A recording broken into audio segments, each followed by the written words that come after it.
Mais um dia, mais uma reflexão de caminhar na graça.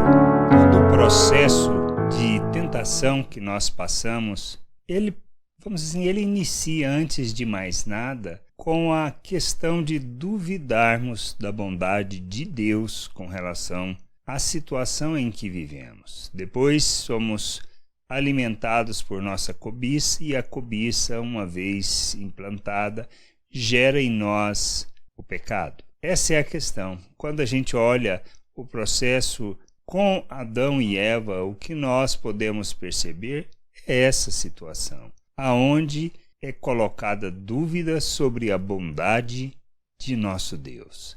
Lá em Gênesis 3, o versículo 3 ao 5 diz assim: Mas do fruto da árvore que está no meio do jardim, disse Deus, dele não comereis, nem tocareis nele, para que não morrais. Então a serpente disse à mulher: É certo que não morrereis, porque Deus sabe que no dia em que dele comerdes, se vos abrirão os olhos, e como Deus, sereis conhecedores do bem e do mal. Então, o que o diabo fez com Eva foi justamente colocar esta dúvida com relação à bondade de Deus.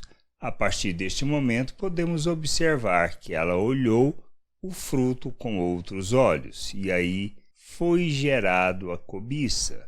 Nós precisamos entender que é assim o processo. Quando nós colocamos em dúvida a bondade de Deus, nós duvidamos de sua palavra também. Nós não confiamos naquilo que são as promessas e nem naquilo que ele diz.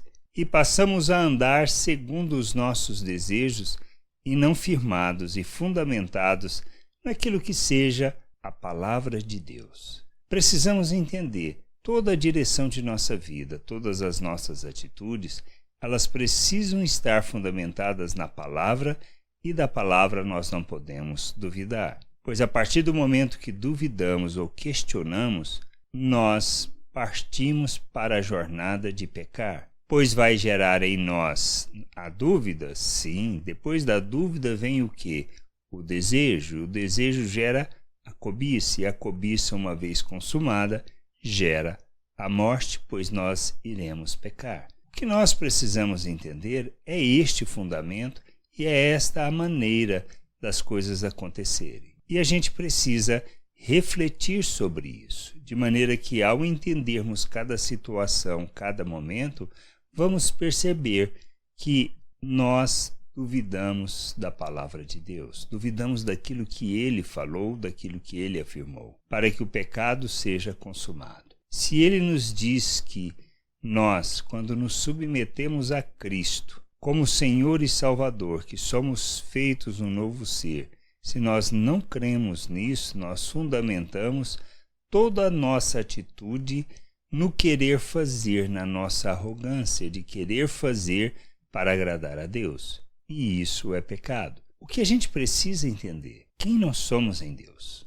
A obra que ele realizou em nosso favor por meio de Cristo. A nossa salvação, a nossa reconciliação e o andarmos com Deus não é algo que dependa de nós, não depende do nosso esforço, não depende daquilo que nós possamos fazer, mas é de nos submetermos, de reconhecermos que somos salvos, reconciliados pela graça e que devemos nos submeter a Cristo, de maneira que temos a consciência de que morremos com ele naquela cruz e com ele nós ressuscitamos.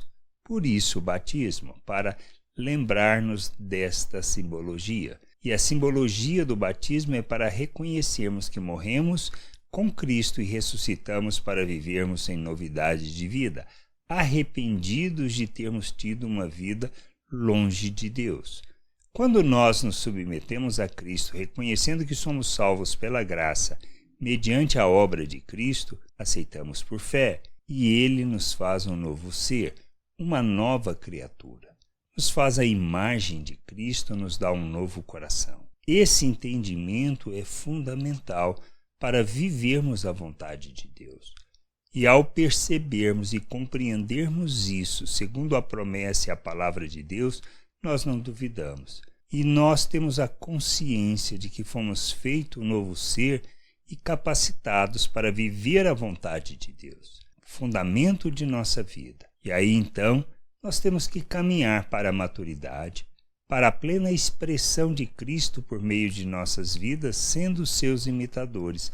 Por isso, despir da natureza humana e nos revestir de Cristo é o que nos guia na vontade de Deus. Quando eu duvido disso, eu me afasto deste processo. Eu me afasto deste processo que Deus nos chama para viver, para crescermos em entendimento, em compreensão, baseado e fundamentado nas promessas que Ele fez. E aí sim, andarmos na sua vontade. Nós precisamos entender, porque quando duvidamos disso, quando não temos certeza disso, nós somos levados para longe da vontade de Deus, andando segundo os nossos sentimentos, os nossos desejos, baseado no que nós percebemos e no que nós desejamos, e não andamos segundo a palavra que o Senhor proferiu. A gente precisa entender isso. Duvidar da palavra nos leva para longe de nosso Deus, longe de sua vontade e longe do centro do seu querer, e nós não expressamos o compromisso com Ele.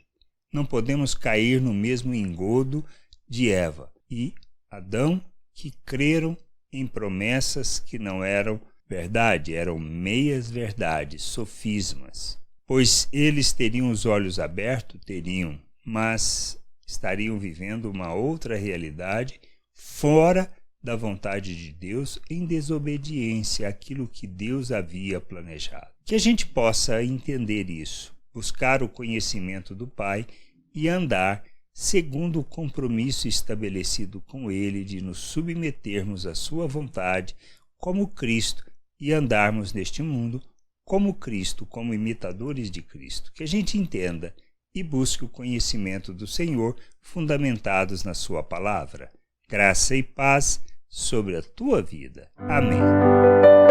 Você acabou de ouvir uma reflexão de caminhar na graça. Se você gostou, curta, compartilhe, leve esta mensagem a outras pessoas, para que elas também possam compreender e entender a vontade de Deus. E leia as Escrituras, pois ela é a base, o fundamento para você julgar tudo o que você tem lido e aprendido acerca da vontade de Deus.